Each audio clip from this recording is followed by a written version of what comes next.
పాకిస్తాన్పై ICC జరిమానా వేయబోతుంది. India మీద పగ సాధిద్దాం, మ్యాచ్ రిఫరీని మార్చేద్దామని వాళ్ళు చేసిన పిచ్చి పనులు ఇప్పుడు వాళ్ళ పేకకు చుట్టుకున్నాయి. అది కూడా మామూలుగా కాదు. ఐసీసీ అఫీషియల్గా పాకిస్తాన్కు వార్నింగ్ ఇస్తూ ఒక ఈమెయిల్ పంపారు. సో అసలు ఏం జరిగిందంటే, పాకిస్తాన్ వాళ్ళు మ్యాచ్ రిఫరీని యాండీ పైక్రాఫ్ట్ను ఏషియా కప్ నుంచి తప్పించాలని చెప్పి ఐసీసీని డిమాండ్ చేశారు. బట్ ఐసీసీ పాకిస్తాన్ ఫిర్యాదును రిజెక్ట్ చేశారు. దీంతో వాళ్ళు ఏషియా కప్ను బాయ్కట్ చేస్తామని చెప్పి బెదిరించారు. ఇన్ఫ్యాక్ట్ యూఏతో మ్యాచ్ కోసం ఆన్ టైం గ్రౌండ్కి రాలేదు. దీంతో ఐసీసీ వాళ్ళకి వార్నింగ్ ఇచ్చింది. మీరు కనుక ఏషియా కప్ను బాయ్కట్ చేస్తే మా నుండి వచ్చే 140 కోట్ల ఆదాయం మీకు పోతుంది. అట్ ది సేమ్ టైం మీ మీద 115 కోట్ల రూపాయలు జరిమానా వేస్తామని చెప్పి వార్నింగ్ ఇచ్చారు. దీంతో పాకిస్తాన్ వాళ్ళు చేసేదేమి లేక యూఏతో మ్యాచ్ కోసం గ్రౌండ్కి పరిగెత్తుకొచ్చారు. బట్ స్టిల్ మ్యాచ్ అయితే 1 గంట లేట్గా స్టార్ట్ అయింది. ఇన్ఫ్యాక్ట్ ముందే పాకిస్తాన్ వాళ్ళు ఉద్దేశపూర్వకంగా 1 గంట లేట్గా వస్తామని చెప్పారు. అయితే ఇప్పుడు వాళ్ళు చేసిన పనే వాళ్ళ పేకకు చుట్టుకుంది. ఐసీసీ అయితే ఈ డీలే మీద సీరియస్ అయింది. మీరు ఎందుకు ఆలస్యం చేశారని చెప్పి పాకిస్తాన్ క్వశ్చన్ చేస్తూ ఒక వార్నింగ్ టైప్లో ఈమెయిల్ పంపారు. అయితే పాకిస్తాన్ పిచ్చి పనులు ఈ ఒక్క డీల్ అయితే ఆగిపోలేదు. వాళ్ళైతే మరో చేయకూడని తప్పు చేశారు. ఇన్ఫ్యాక్ట్ 2 తప్పులు చేశారు. సో మీరైతే సోషల్ మీడియాలో పాకిస్తాన్ వాళ్ళు స్ప్రెడ్ చేసిన ఒక వీడియో చూసుంటారు.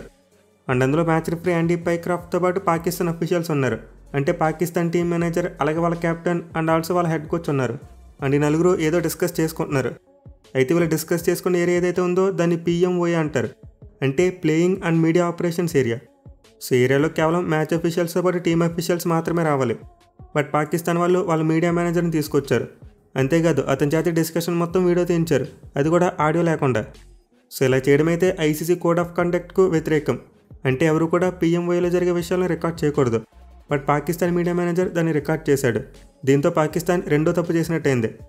అయితే వాళ్ళు ఈ వీడియోని రికార్డ్ చేయడం తాగిపోలేదు, మళ్ళీ సోషల్ మీడియాలో పబ్లిష్ చేశారు.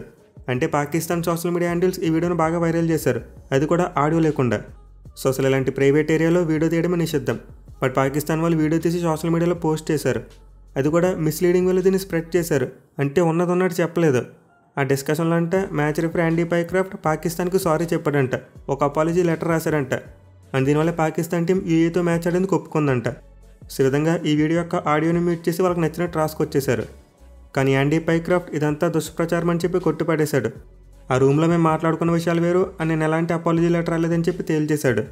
దీంతో పాకిస్తాన్ వాళ్ళు చేసిన ప్రచారం అంతా ఫేక్ అని ప్రూవ్ అయిపోయింది. అయితే ఇప్పుడు ఐసీసీ ఈ విషయంలో కూడా చాలా సీరియస్గా ఉంది. పాకిస్తాన్ వాళ్ళు అసలు ఈ రూమ్లో వీడియో తీయడం తప్పు అనుకుంటే దాన్ని రాంగ్ వేలో ప్రచారం చేసి, అంటే ఒక మిస్లీడింగ్ ఎజెండాతో షేర్ చేయడం ఇప్పుడు మరింత తప్పుగా మారిపోయింది. సో దీంతో ఇప్పుడు దీనికి ఎక్స్ప్లెనేషన్ ఇవ్వమని చెప్పి వాళ్ళు అఫీషియల్గా ఒక ఈమెయిల్ అయితే పంపారు.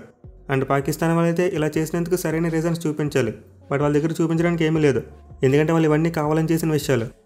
సో దీంతో ఇప్పుడు ఐసీసీ PCB మీద చర్యలు తీసుకోబోతుంది.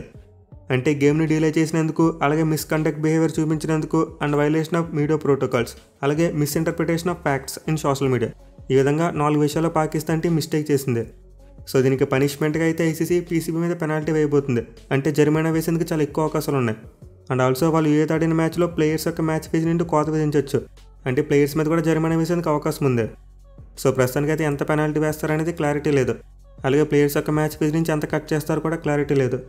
బట్ ఖచ్చితంగా ఐసీసీ అయితే పాకిస్తాన్ వాళ్ళ మీద సీరియస్గా యాక్షన్ తీసుకోబోతుంది. సో మన టీమిండియా ప్లేయర్స్ హ్యాండ్ షేక్ అవ్వలేదని చెప్పి పాకిస్తాన్ వాళ్ళు పెద్ద రాద్ధాంతం చేద్దామని చూశారు. బట్ చివరికి వాళ్ళ గొయ్య వాళ్ళే తవ్వుకున్నట్టయింది. అంటే మన టీమిండియాని ఏదో చేసేసి చెడగొడదాం అనుకున్నారు. బట్ చివరికి వాళ్ళే నాశనం అయ్యే పొజిషన్ వచ్చింది. చూడాలి మరి ఐసీసీ పాకిస్తాన్ వాళ్ళ మీద ఎలాంటి యాక్షన్ తీసుకుంటుంది అనేది.